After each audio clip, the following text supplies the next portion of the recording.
आज हम बात करने वाले हैं कुछ महत्वपूर्ण मैथ के प्रश्नों के बारे में। जो इस तरह के प्रश्न लगभग एग्जाम में पूछे जाते हैं और मैथ ऐसा सब्जेक्ट है ना जो कि एक तरह का प्रश्न आप जान जाइएगा, फिर उस तरह आपका डेटा चेंज भी कर देना तो कोई प्रॉब्लम नहीं होगा, उस पर आप बना सकते हैं। तो देखिए आज का हमारा प्रश्न है, फर्स्ट प्रश्न देखते हैं। राहुल एक मशीन 50 लाख में घाटे में बेचता है। देखिए बेचा तो 50 लाख में, लेकिन उसको घाटा हो गया। अब क्या कर रहे हैं, यदि उसने उसे 60 लाख में बेचा होता, देखिए अभी 50 लाख में बेच रहा है लेकिन घाटा हो रहा है, अगर उसको वो 60 लाख में बेचा होता तो क्या कह रहा है, उसका लाभ उसके घाटे का 7 गुना होता। जो अभी घाटा हो रहा है 50 लाख में, और बाद में जब 60 लाख में बेचेंगे जो प्रॉफिट होगा वो घाटे का 7 गुना हो जाएगा। यानी हमारा ये सेलिंग प्राइस दिया हुआ है 50 लाख और लॉस दिया है x, नहीं कुछ माने हैं तो लॉस का लॉस ही लिखिए, कोई दिक्कत नहीं है। लॉस को हम L लिख देते हैं।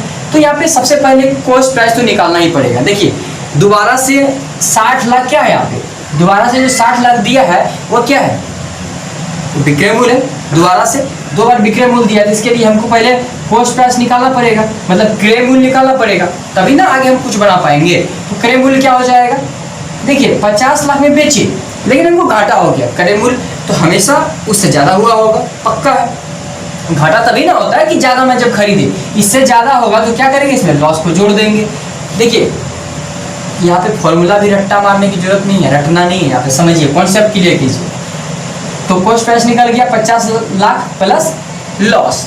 अब देखिए दोबारा से क्या कर रहा है ना, अगर उसे 60 लाख में बेचा होता, यानी सेलिंग प्राइस फिर से हो गया, यानी एसटी बोल सकते हैं इसको, ठीक है। सेलिंग प्राइस अगर 60 लाख होता तो क्या होता, उसको प्रॉफिट होता। तो कितना प्रॉफिट होता, तो प्रॉफिट क्या हो जाएगा, सेलिंग प्राइस में कॉस्ट प्राइस घटा दीजिए, यानी क्रय मूल्य घटा दीजिए,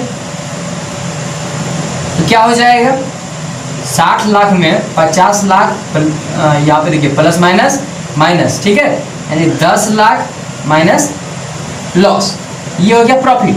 जबकि अकॉर्डिंग टू क्वेश्चन क्या कर रहा है, इसका जो प्रॉफिट है ना ये 7 गुना हो जाएगा पहले के लॉस की। पहला लॉस कितना था, L था, और लॉस का 7 गुना हो जाएगा इसका प्रॉफिट। इसका प्रॉफिट क्या होगा, 7 गुना होगा। लेकिन इधर कितना प्रॉफिट निकला, 10 लाख माइनस L, यानी 7 लाख माइनस L, इधर लेके आइए तो प्लस L हो जाएगा, बराबर 10 लाख, ठीक है।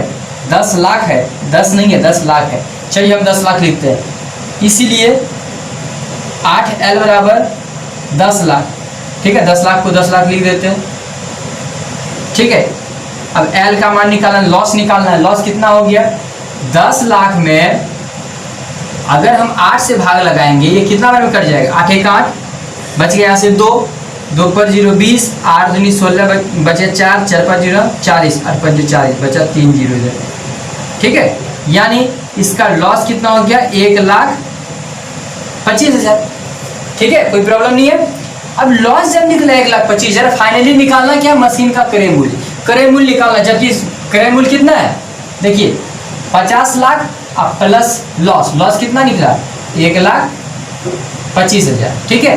ये 50 लाख है, इसको जोड़ेंगे, ये 50 लाख रहा आपका, 2 2 4 5, 50 पे 5 जीरो, इस पे 125 पे 3 जीरो पे जोड़ दीजिए, तो ये क्या हो गया, 51,25,000 इसका क्या रहा होगा, क्रय मूल्य रहा होगा। तो हमारा आंसर हो गया 51 लाख। इसको हम ऐसे भी लिख सकते हैं 51.25 लाख, ठीक है। एल यहाँ कैपिटल लिख देते लाख का, ठीक है। चलिए अब हमारा अगला प्रश्न है। देखिए इस तरह का प्रश्न, पहले हम प्रश्न पढ़ देते हैं अगला। एक वृत्त की त्रिज्या में 27% की वृद्धि की जाती है, ठीक है। एक वृत्त है, उसकी त्रिज्या में पहले क्या कर देते हैं, 27% की वृद्धि की जाती है। उसका क्षेत्रफल कितना प्रतिशत बढ़ जाएगा। देखिए अगर हम किसी वृत्त का त्रिज्या को बढ़ा दिए तो पक्का है कि पहले जितना क्षेत्रफल था उससे अब का क्षेत्रफल ज़्यादा ही होगा, बढ़ेगा ही। अगर त्रिज्या को घटा दिए, पहले जो त्रिज्या था अब त्रिज्या को हम घटा देंगे, उसका क्षेत्रफल भी घट जाएगा। तो हम क्या करेंगे ना, इसको कॉन्सेप्ट वाइज समझते हैं। देखिए आप लोग पहले डिटेल में पढ़े होंगे, लेकिन अब वो समय नहीं रहा कि वो डिटेल में पढ़ा जाए। जितना भी कंपटीशन वाला है अब डिटेल में नहीं। देखिए ऐसे बताते हैं, फटाफट इसको क्लियर कर दीजिएगा। सबसे पहले देख रहे हैं क्षेत्रफल में क्या होता है, क्षेत्रफल का यूनिट क्या होता है, मीटर स्क्वायर होता है ना, या सेंटीमीटर स्क्वायर, यानी मीटर गुना मीटर। यानी अगर हम यहाँ पे त्रिज्या का बात करें 2 बार गुना करना पड़ेगा कि नहीं करना पड़ेगा। यानी यहाँ पे त्रिज्या दिया है, त्रिज्या को हम रेडियस लिख सकते हैं r, यहाँ पे त्रिज्या को r लिख सकते हैं। चलिए हम त्रिज्या को r लिख रहे हैं। यहाँ पे r और r को मल्टीपल करेंगे तब ना जाके क्षेत्रफल निकलेगा। क्यों? इसका क्षेत्रफल क्या होता है, वृत्त की त्रिज्या का क्षेत्रफल होता है पाई r स्क्वायर। r स्क्वायर किए कि नहीं किए? अगर r एक बार 27% बढ़ा है और फिर दोबारा से r में 27% बढ़ाएंगे तब ना उसको मल्टीपल करेंगे। चलिए पहले हम बढ़ाना स्टार्ट करते हैं यहाँ से कि 27 बढ़ेगा कैसे, हम कॉन्सेप्ट क्लियर कर देते हैं। बाकी इस तरह का जो भी प्रश्न आएगा वो आसानी से बन जाएगा आपका। चलिए देखते हैं। अगर लगातार यानी पहला r में भी 27% यानी r का 27% बढ़ रहा है, फिर दूसरे r में भी r का 27% बढ़ रहा है, तो ऐसे कंडीशन में क्या करते हैं ना, लगातार 2 बार 27% बढ़ा रहे हैं, 27% तो ऐसे कंडीशन में हम क्या करते हैं 27% प्रथम वृद्धि प्लस द्वितीय वृद्धि, दोबारा भी दूसरा r में भी 27% बढ़ाएंगे प्लस 27 गुना 27 बटे 100 करते हैं। ये होता है हमारा फॉर्मूला, यानी इसको बोलते हैं कॉन्सेप्ट। ठीक है, अब इसको जोड़ो, 27 प्लस 27 क्या हो गया यहाँ पे 54, अब प्लस 27 गुना 27 कितना होता है 729, अब बट्टा में क्या हो जाएगा 100। अब इसको जोड़ दीजिए, 54 प्लस 729 को 100 से भाग लगाएंगे। देखिए भाग लगाने का भी आसान तरीका है। अगर लास्ट में 0 हो, नीचे देखिए 100 है हो, 200 हो, 500 हो, 1000 हो, जो भी हो, अगर लास्ट में 0 दिख रहा हो तो 0 को भूल जाइए।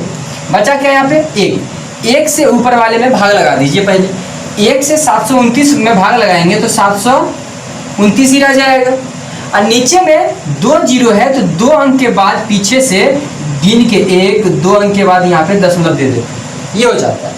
अब इसको जोड़ दीजिए, देखिए यहाँ पे 54 और 7 61.29% लिख देंगे। यही क्षेत्रफल बढ़ेगा। देखिए यहाँ पे, देखिए ये प्लस में आया है ना, आगे नहीं कोई साइन है तो इसका मतलब ये प्लस में रहता है तो इसका मतलब ये बड़ा है। अगर यहाँ पे जोड़ घटा के इसको ये अगर माइनस में आता आंसर तो मतलब समझ जाते कि इसको घाटा हुआ है, मतलब घट गया यहाँ पे। ठीक है, इस तरह हम प्रश्न 1 2 दे बनाइएगा। चलिए आपके सामने दूसरा प्रश्न तैयार है, उसी बेसिस पे है, इसको आप ध्यान से पहले पढ़ लीजिए। प्रश्न है, यदि किसी आयत के लंबाई में पहले 10% वृद्धि हो जाती है और एवं चौड़ाई में 5% की वृद्धि हो जाती है तो क्षेत्रफल में क्या प्रभाव पड़ेगा। ठीक है, बहुत ही आसान प्रश्न है, इसको उसी कॉन्सेप्ट से देखेंगे। पहले क्या होता है ना कि पहले लंबाई में वृद्धि कर दी, देखिए उसमें त्रिज्या को त्रिज्या से गुना किए थे तब क्षेत्रफल हुआ था। यहाँ पे लंबाई को चौड़ाई से गुना करेंगे तब क्षेत्रफल होगा, है ना। अगर यहाँ पे लंबाई चौड़ाई की जगह लंबाई चौड़ाई और ऊंचाई दे देते और यहाँ पे क्षेत्रफल की जगह आयतन दे देते तब वो लगातार 3 वृद्धि वाला हो जाता प्रश्न। इस मेथड से नहीं बनता, उसमें एक और चीज जोड़ना पड़ता है। ठीक है, यहाँ पे 2 चीज में वृद्धि कर रहे हैं, लगातार अगर 2 वृद्धि हो तब यहाँ पे क्या करते हैं, तो फर्स्ट वृद्धि, इसका एक ही कॉन्सेप्ट होता है, क्षेत्रफल पे क्या प्रभाव पड़ेगा, तो फर्स्ट वृद्धि अब प्लस सेकेंड वृद्धि अब प्लस फर्स्ट इंटू सेकेंड, और यहाँ पे बट्टा में 100 होता है। ठीक है, ध्यान रखिएगा इसको। तो ऐसे कंडीशन में क्या करते हैं ना, पहले लंबाई में देखिए, लंबाई में 10% की वृद्धि हुई तो इसको प्लस में रखेंगे, ये मतलब यहाँ के साइन कुछ नहीं दिए, मतलब ये प्लस में है। चौड़ाई में क्या कर रहे हैं, चौड़ाई भी 5% बढ़ गया, मतलब ये भी 5% वृद्धि है, +5 लिखेंगे। प्लस में करेंगे 10 गुना 5 अब बट्टा में 100, समझ गए। ये भी वृद्धि हो रहा है, ये भी वृद्धि हो रहा है, इसलिए प्लस किए हैं। और यहाँ पे 10 गुना 5 बटे 100, अब इसको जोड़िए, 10 5 या 15 हो गया, 10 5 50 अब बट्टे में 100। कोशिश कीजिएगा ऐसे प्रश्नों को आप पॉइंट में लाइएगा, ऐसे में क्या करना है, इसको दशमलव में लाके तब जोड़िएगा। देखिए ये 15, अब 50/100 हम क्या बोले थे, जीरो को छोड़ देना है, कुछ नहीं करना है, सिंपल 1 से 50 में भाग लगाना है, 50 हो गया। 2 जीरो पीछे से 2 मतलब अंक छोड़ के यहाँ पे दशमलव दे देते हैं, आगे नहीं तो कुछ जीरो है। अब इसको जोड़ देना है, तो ये क्या हो गया 15.50 ये प्रतिशत, यानी कह सकते हैं ये प्लस में आया, प्लस में आया तो क्या कह सकते हैं, वृद्धि हो गई। क्षेत्रफल में क्या हो रही है, वृद्धि, यानी 15.5% की क्या हो रही है, वृद्धि हो रही है। ठीक है, तो क्या असर पड़ा क्षेत्रफल में, तो 15.5% की वृद्धि हो गया। लगातार अगर वृद्धि वाला प्रश्न होगा तो ऐसे ही होगा। चलिए हम नेक्स्ट लेके चलते हैं, अब वृद्धि और जिसमें कमी भी होता है, दोनों प्रश्न लेके चलते हैं। चलिए तो प्रश्न आपके सामने तैयार है, अब आपको देखना है। हम एक बार प्रश्न को पढ़ देते हैं। यदि किसी आयत के लंबाई में 20% की कमी एवं चौड़ाई में 10% की वृद्धि की जाती है, तब क्षेत्रफल पे क्या प्रभाव पड़ेगा, ऐसा प्रश्न है। इसको आप ध्यान से बनाइएगा। देखिए इसमें लगातार वृद्धि और कमी वाला प्रश्न हो गया ना, तो उसी कॉन्सेप्ट से बनेगा, लेकिन कमी के लिए माइनस का साइन देंगे और वृद्धि के लिए प्लस का साइन देंगे। ठीक है, इसमें क्या कह रहा है क्वेश्चन, लंबाई भी मान के चलिए कि -20% ये भी बढ़ रहा है, और चौड़ाई भी क्या हो रहा है, चौड़ाई 10% बढ़ रहा है। वृद्धि को प्लस से डिनोट करेंगे और कमी को माइनस से डिनोट करेंगे। ठीक है, चलिए ऐसा कॉन्सेप्ट के लिए हम क्या बताए थे अभी, फॉर्मूला फर्स्ट वृद्धि प्लस सेकेंड वृद्धि प्लस फर्स्ट इंटू सेकेंड, अब बाय में क्या होता है 100 होता है। ठीक है, ऐसे प्रश्न को अब यहाँ पे देखते हैं आगे। लंबाई में क्या होता है 20% की, -20% की वृद्धि होती है, तो -20% लिख दीजिए, कमी को माइनस में दर्शाना है। ठीक है, आप लोगों को समझ में आ रहा है, ध्यान से देखिएगा। लंबाई में कमी हो रहा है इसलिए माइनस से डिनोट किए, प्लस चौड़ाई वृद्धि हो रहा है इसलिए प्लस देंगे। अब माइनस और प्लस क्या करेंगे, यहाँ पे गुना में दे रहे हैं ना, देखिए यहाँ पे फर्स्ट इंटू सेकेंड करेंगे ना, तो माइनस इंटू प्लस करेंगे तो प्लस माइनस माइनस हो जाएगा। यहाँ पे 20 गुना 10 अब बट्टा में क्या हो जाएगा 100। नहीं तो इसको हम ऐसे भी लिख सकते हैं, देखिए -20 पहले होगा प्लस 10 होगा, अब यहाँ -20 और गुना 10 और यहाँ बट्टा में 100। ठीक है ना, यहाँ प्लस बता देते प्लस से लिखना है, कोई दिक्कत नहीं है। फिर से वही आ जाएगा -20 और प्लस 10, अब प्लस माइनस माइनस 20 गुना 10 अब बट्टा में 100, वही चीज़ आ गया ना। इतना हम थोड़ा शॉर्ट किए हैं यहाँ पे। आगे देखिए -20 अब प्लस 10 क्या हो जाएगा, -10 हो जाएगा, प्लस माइनस माइनस कर देना। ठीक है, और यहाँ पे माइनस है 200 अब बट्टा में 100, ये आसानी से कट रहा है, देखिए तो कट रहा है ना, इसको कटा लीजिए। -10 या -2 तो क्या हो जाएगा, ये भी माइनस ये भी माइनस, तो माइनस में रहेगा 10 और 2 12, यानी 12% की क्या हो रही है, कमी हो रही है। माइनस में है ना तो कमी हो रही है, तो इसमें हम क्या लिख सकते हैं, क्षेत्रफल में 12% की कमी होगी। ठीक है, ये आसान प्रश्न था, आगे भी देखेंगे इसी तरह का। अगर चलिए एक प्रश्न हम दे देते हैं आपके लिए, आप इसको बना के हमारे कमेंट बॉक्स में पिन कर देंगे। ठीक है, चलिए देखिए ये प्रश्न जो है थोड़ा सा अलग है, ये अनुपात चैप्टर से है, तो इसमें बनाते हैं हम लोग। इसमें क्या दिख रहा है, हम क्वेश्चन पढ़ देते हैं। यदि गौरी का वेतन हरी से 11/7 गुना है, हम लिख लेते हैं। इसमें हम लोग वर्ड में लिखे, समझ में आ जाएगा आप लोग को। चलिए गौरी का वेतन को हम जी से लिखते हैं। ठीक है, गौरी का वेतन क्या लिखेंगे हम, जी से। गौरी का वेतन हरी के वेतन से, हरी को हम एच लिखते हैं। ये दोनों का अनुपात क्या है, 11/7। ठीक है, सिंपल है। अगर ऐसे समझ में नहीं आएगा तो लिखिए यहाँ पे, गौरी का वेतन हरी के वेतन से, हरी का वेतन से 11/7 गुना है। ठीक है, अब समझ में आ रहा है। चलिए, गौरी बराबर 11H बट्टा में 7।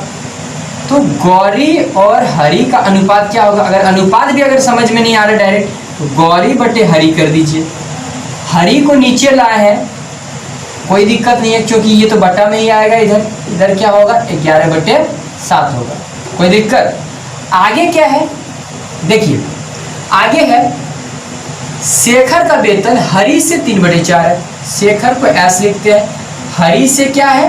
3/4 है, ठीक है। इसको एस, फिर एच को इधर लेके आइए, बराबर 3/4।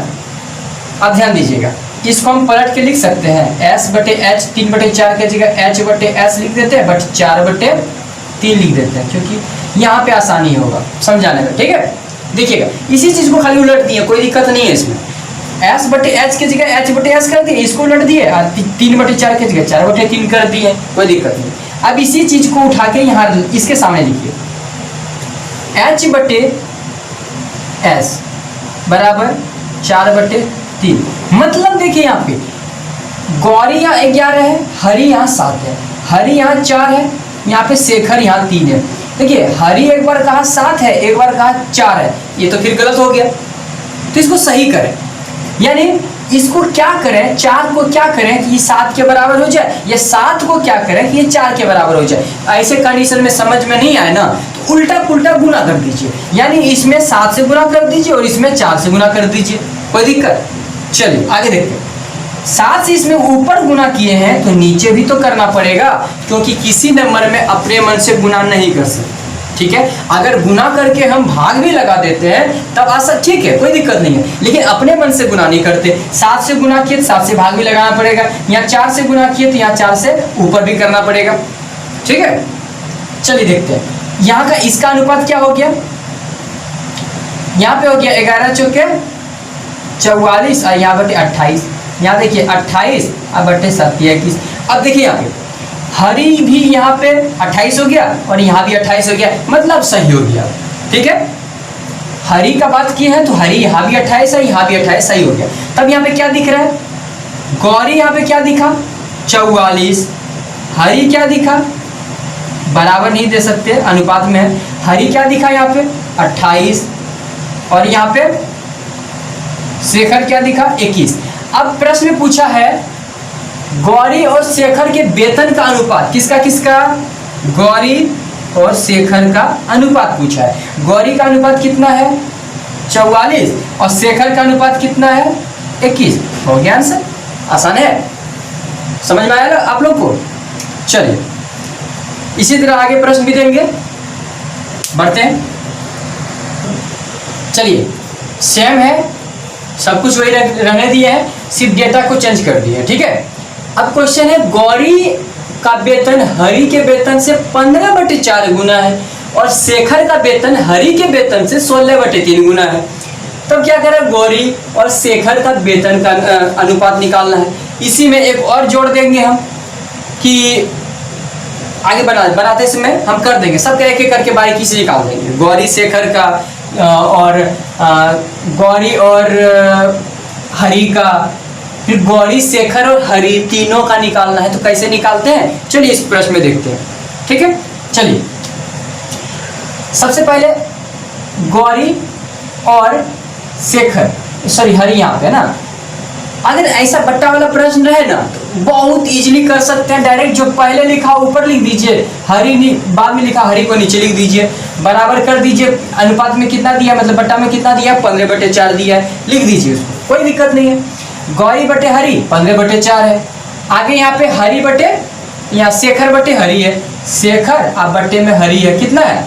16/3 है, क्योंकि शेखर का वेतन हरि से ना, हरि का 16/3 है, यानी शेखर बटे हरि 16/3, गौरी बटे हरि 15/4। चलिए हरि को ऊपर कर दीजिए, यहाँ पे इसी चीज को पलट दीजिए, तो हरि आप बटे शेखर कर दीजिए, 3/16 हो गया।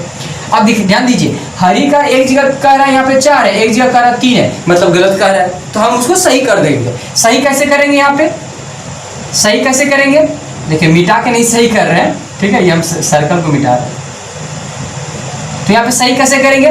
उल्टा पुल्टा गुना कर देते हैं। यहाँ पे 4 से गुना कर देंगे और यहाँ पे 3 से गुना कर देंगे, ठीक है। जब नीचे 3 से गुना करेंगे तो ऊपर भी 3 से करेंगे, ऊपर 4 से करेंगे तो नीचे भी 4 से करेंगे, ठीक है। चलिए अब यहाँ पे कितना हो गया, इसको थोड़ा दूर हटा के लिख देते हैं।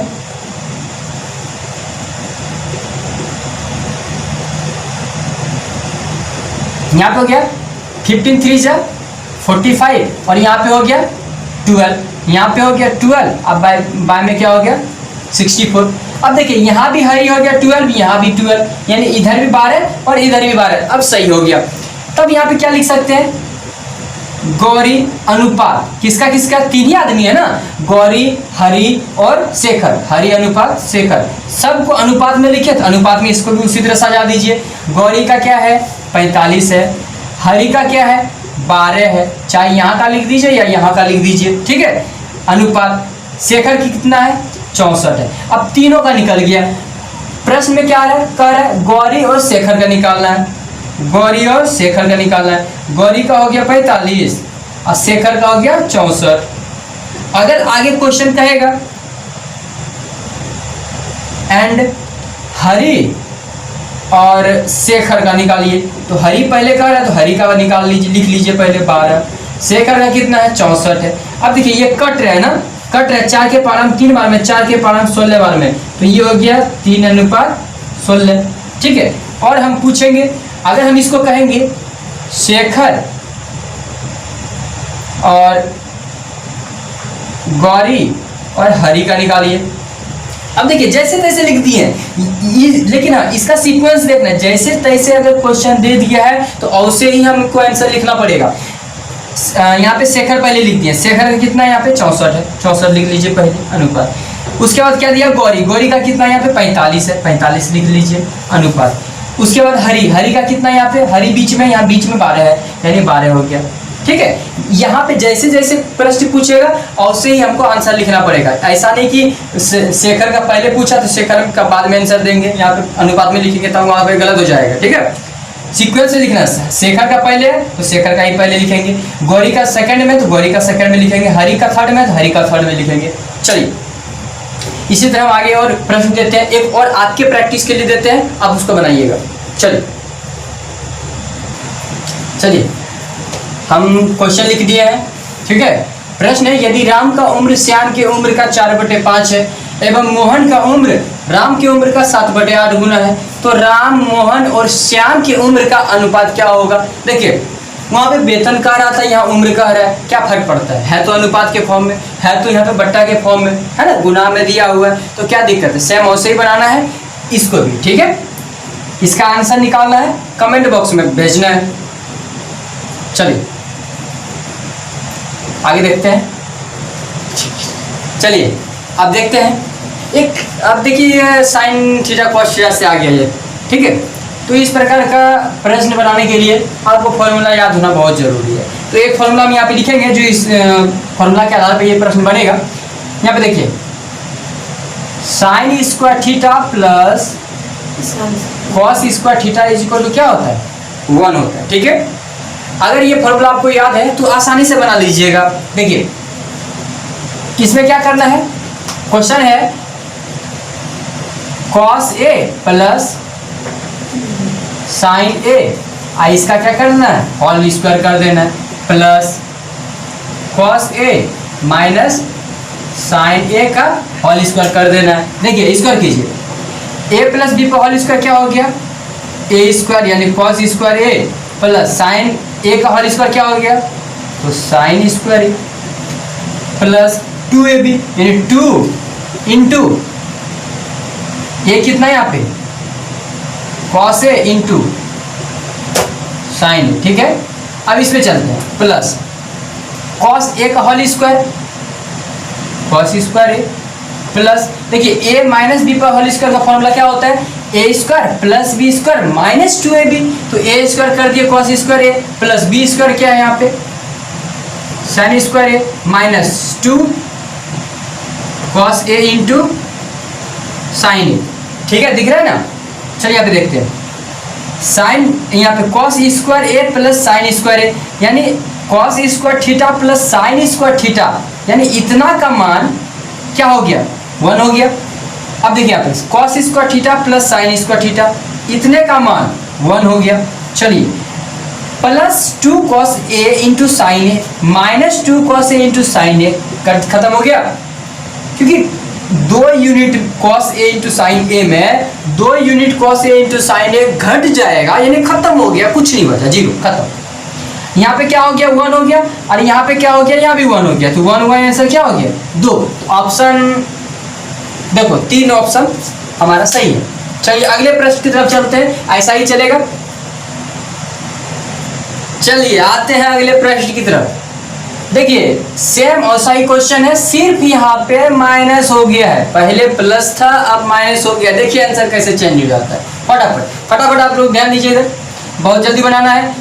cos A plus sine A का होल स्क्वायर क्या हो गया, cos square A plus sine square A, क्यों, क्योंकि a प्लस बी पर होल स्क्वायर है, a square plus B square plus 2 cos A into sine A. चलिए यहाँ पे माइनस है, माइनस दे देते हैं, लेकिन इसको ब्रैकेट में लिखिएगा, ठीक है, क्योंकि ये माइनस का साइन है। अब यहाँ पे a माइनस बी पर होल स्क्वायर क्या होता है, a square plus B square minus 2 cos A into sine A, ठीक है, इसको ब्रैकेट में लिखिएगा तो अच्छा रहेगा, ठीक है। आगे चलते हैं, यहाँ पे sine square theta plus cos square theta, इसका वैल्यू 1 हो गया, यहाँ से यहाँ का वैल्यू 1 हो गया, इधर क्या बच गया 2 cos A into sine A.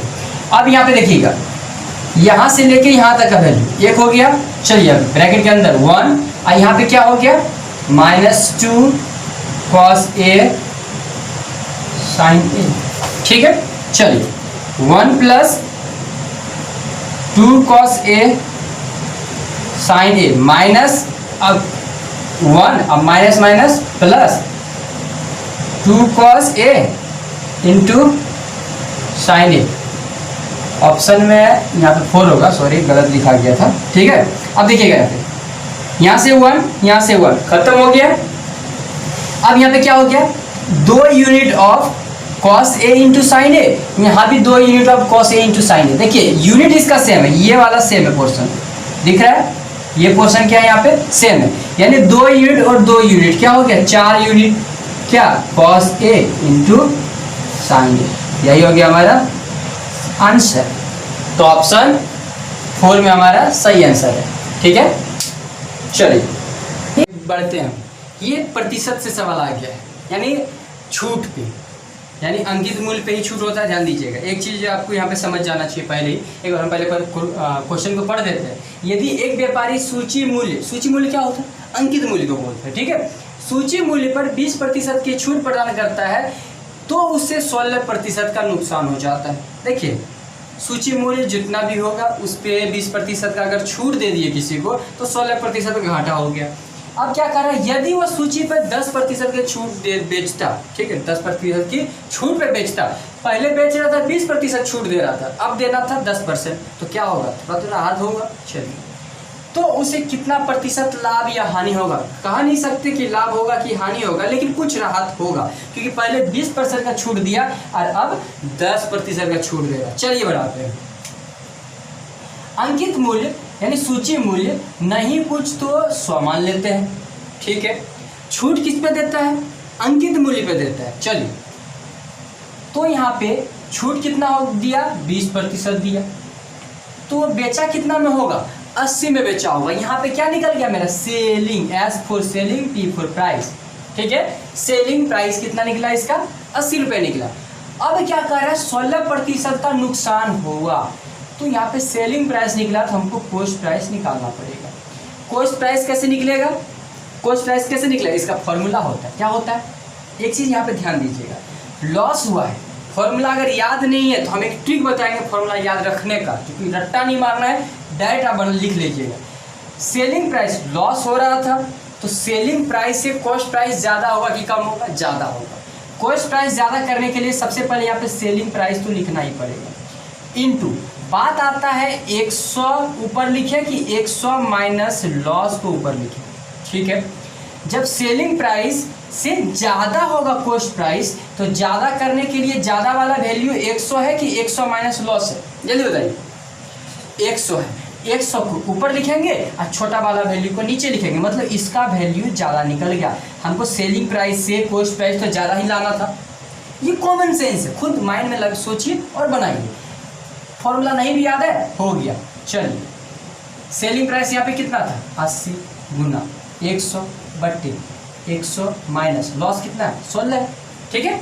चलिए कितना हो गया 80 गुना 100 अब बट्टे में 84, ठीक है। चलिए कटाइए, तो कटाएंगे इसको 4 से कटाइए, 4 दूनी 8, 4 एक 4, 4 से कटाइए तो 20, तो इसका निकला क्या 2000 बट्टे 21, क्या निकला सेलिंग प्राइस निकला। अब क्या कर रहा है दोबारा से वो बेच रहा है, कितना में बेच रहा है अंकित मूल्य पे 10% की छूट पे बेच रहा है। अंकित मूल्य पे 100 था, अंकित मूल्य 100, छूट तो अंकित मूल्य पे ही देता है। 100 के जगह 10% छूट दे दिया तो वो बेचा कितना में 90 में बेचा। बेचा कितना में 90 में। अब देखिए यहाँ पे कॉस्ट प्राइस था इतना, अब बेचा 90 में, लॉस हुआ कि प्रॉफिट हुआ, जल्दी बताइए। अगर नहीं समझ में आ रहा है तो इसको यहाँ पे ही दशमलव में कर लीजिए, ठीक है। यहाँ पे करेंगे कितना होगा, देखिए यहाँ पे फिर देखिए लंबा क्वेश्चन चला जाएगा आपका। इससे अच्छा थोड़ा सा देख कॉमन सेंस लगाना। नहीं कुछ समझ में आ रहा है लॉस और प्रॉफिट मत लिखिए, इसमें इसको घटा दीजिए या इसमें इसको घटा दीजिए। देखिए हम किसी में भी लिख लें, एक बार हम उल्टा ही करके देख लेते। इसमें इसको घटा लीजिए, नहीं समझ में आ रहा है 90 में 2000 बट्टे 21 को घटा लीजिए, ठीक है। कितना होगा एलसीएम 21 होगा, 21 गुना 90 कीजिए, 9 1 9 9 दूनी 18, इतना हो गया। आज पे एक जीरो दीजिए, घटा कीजिए 2000।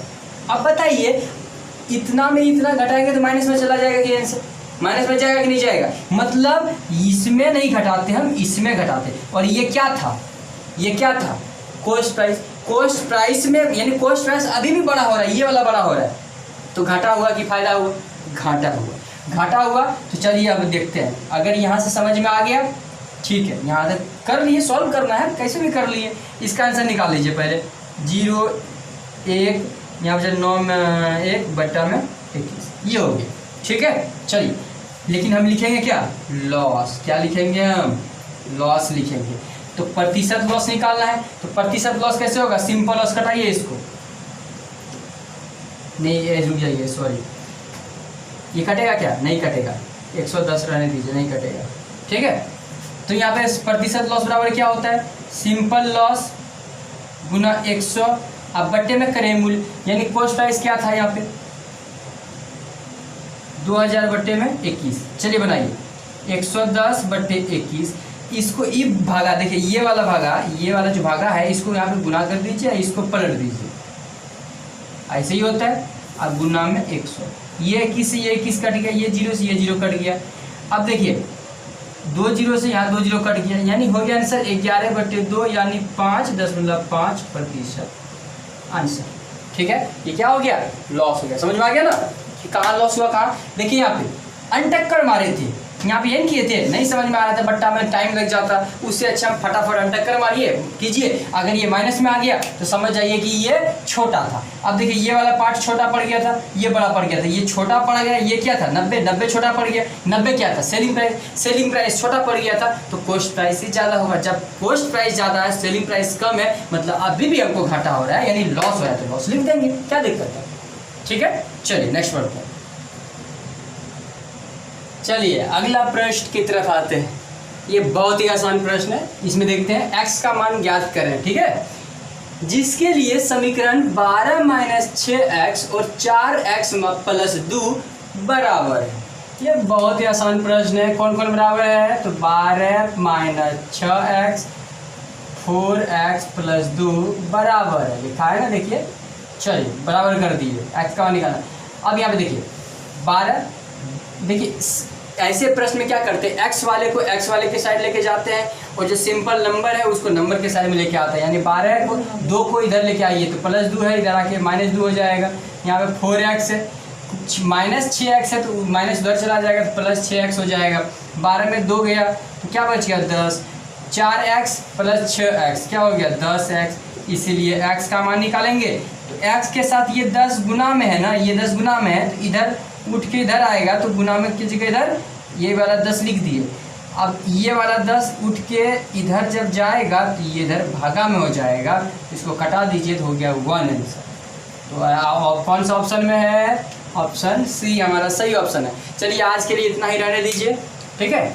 अब मिलते हैं नेक्स्ट डे, ठीक है। ऐसे ही बेहतरीन प्रश्नों के लिए हमारे साथ आप बने रहिएगा, और कल हम आप हमसे जुड़े रहिएगा, ठीक है। कल हम कोशिश करेंगे बेहतरीन से बेहतरीन ट्रिक लाने का, ठीक है, जिसके ये सब जो प्रश्न में हम डिटेल में बनाए उसमें क्या करना है, फटाफट आंसर देना है, फटाफट मल्टीपल करना है, फटाफट मल्टीपल करना है, डिवाइड लगाना है, फटाफट डिवाइड लगाना है। इसका एक ट्रिक है। वर्गमूल निकालेंगे बहुत जल्दी बनाने के लिए, 2 अंक का गुना भी आप डायरेक्टली माइंडली ही कर सकते हैं। कल हम ट्रिक लेके आते हैं। चलिए आज के लिए बाय बाय।